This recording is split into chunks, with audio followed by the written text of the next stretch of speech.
North Carolina is one of 2 states in the nation that sentences 16-year-olds as adults. And one of the reasons we were so concerned about this issue is because a lot of us who do work with children are aware of what happens to a youth of that age who goes into the adult system.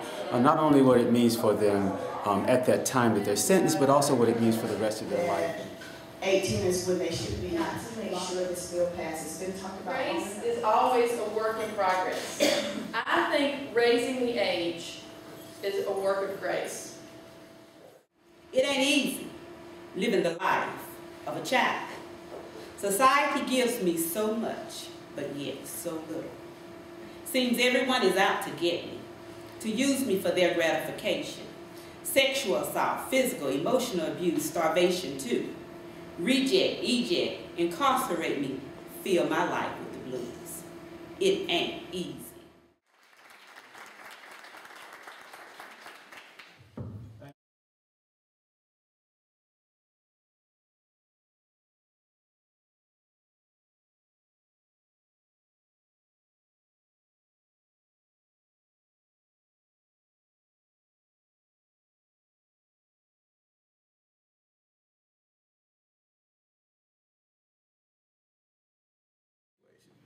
That's the biggest difference between the juvenile system and the adult system.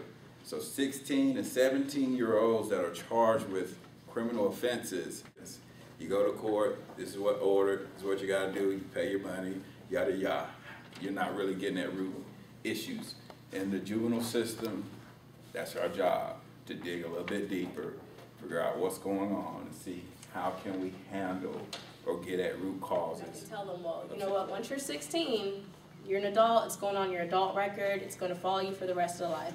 A lot of times they get involved in the juvenile system, they get the services that they need.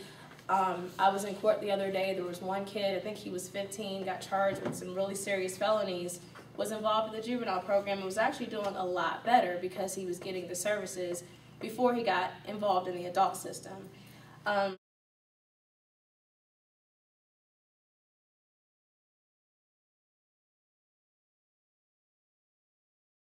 You're in Raleigh right now, and we're all legislators. What would you say to all of us around the current sentencing laws?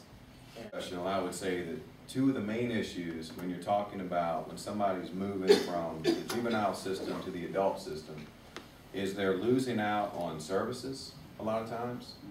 At the same time, they're going to miss out on academics and their education because they're not able to, there's not a school program, not that I know of, in the jails. Mm-hmm.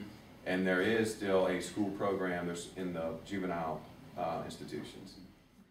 I'm very firm on my belief that if we invest in kids now, that we as a society will reap the benefits 10 times over years down the road.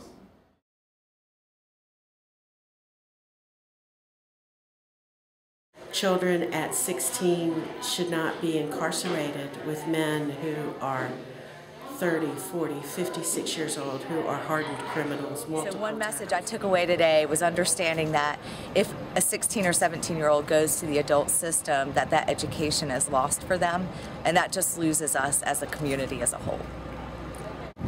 I support raising the age.